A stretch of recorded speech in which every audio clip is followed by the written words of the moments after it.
vrai-faux de l'ISR. Tous les mois, on déconstruit une idée reçue. Aujourd'hui, le dialogue n'a pas d'impact. Est-ce vraiment le cas? On en parle donc tout de suite avec Césarée Vitali. Bonjour Césarée. Bonjour. Vous êtes responsable de l'ISR chez Ecofi Investissement. Première question, le dialogue avec les entreprises est-il vraiment utile?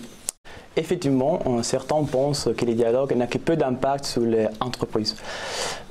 Chez Ecofi Investissement, on pense au contraire que les dialogues actionnariales, soit les questionnements des entreprises concernant leur politique ESG, environnementale, sociale et de gouvernance, fait partie intégrante de l'approche d'un investisseur responsable. On pense aussi que ces actions sont très complémentaires avec l'analyse quantitative des enjeux ESG qui sont à la base du processus ISR. Nous constatons que les investisseurs sont de plus en plus actifs dans les dialogues avec les sociétés. Et les objectifs de ces activités, c'est d'améliorer les performances sociales et environnementales des sociétés, d'augmenter la transparence et de les inciter aussi à adopter les meilleures pratiques en termes de gouvernance. Alors, qui doit se mobiliser en la matière? Dites-nous. Sûrement les citoyens. Aujourd'hui, les citoyens sont de plus en plus engagés au quotidien. C'est ces mêmes citoyens, soit chacun d'entre nous, qui devient l'acteur principal quand ils deviennent actionnaires d'une société. En effet, en tant que propriétaire d'une partie de l'entreprise, l'investisseur a les droits et les devoirs aussi d'exprimer sa propre opinion concernant les politiques de société. Est-ce que vous pouvez nous donner les principales stratégies d'engagement? Les investisseurs peuvent agir à travers plusieurs stratégies. En premier lieu, les investisseurs peuvent voter à l'Assemblée générale des sociétés dont ils détiennent des actions.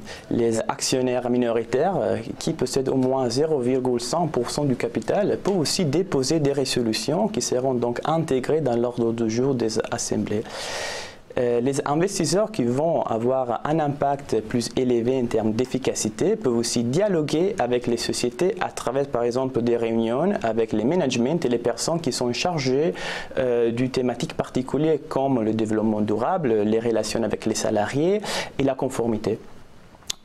Ces démarches peuvent être menées d'une manière individuelle ou collective à travers la collaboration de coalitions des investisseurs. Cette dernière stratégie peut avoir un poids et un impact beaucoup plus important. Très bien. Pour finir, Césarée, pouvez-vous nous dire quelle est l'approche d'Ecofi Investissement en termes d'engagement? On peut dire sûrement qu'améliorer les politiques des responsabilités sociales des entreprises fait partie intégrante de l'approche ISR d'Ecofi Investissement. Par exemple, en 2017, on a dialogué avec 5 sociétés françaises imposant des questions concernant plusieurs thématiques environnementales, sociales et de gouvernance comme la transition énergétique, les relations avec les salariés et le respect des droits de l'homme. En 2017 aussi, on a signé 8 initiatives de dialogue collectif et 4 des dialogues institutionnels avec les réseaux internationaux des finances responsables dont Ecofi est signataire, comme par exemple les principes pour l'investissement responsable des Nations Unies. Eh bien, merci beaucoup, Césarée, pour toutes ces explications. Merci, Vincent. Césarée Vitali, je rappelle que vous êtes donc responsable de l'ISR chez Ecofi Investissement. Voilà, c'est la fin de cette édition d'Actifs pour le futur. Merci beaucoup de nous avoir suivis et à très bientôt pour une nouvelle émission.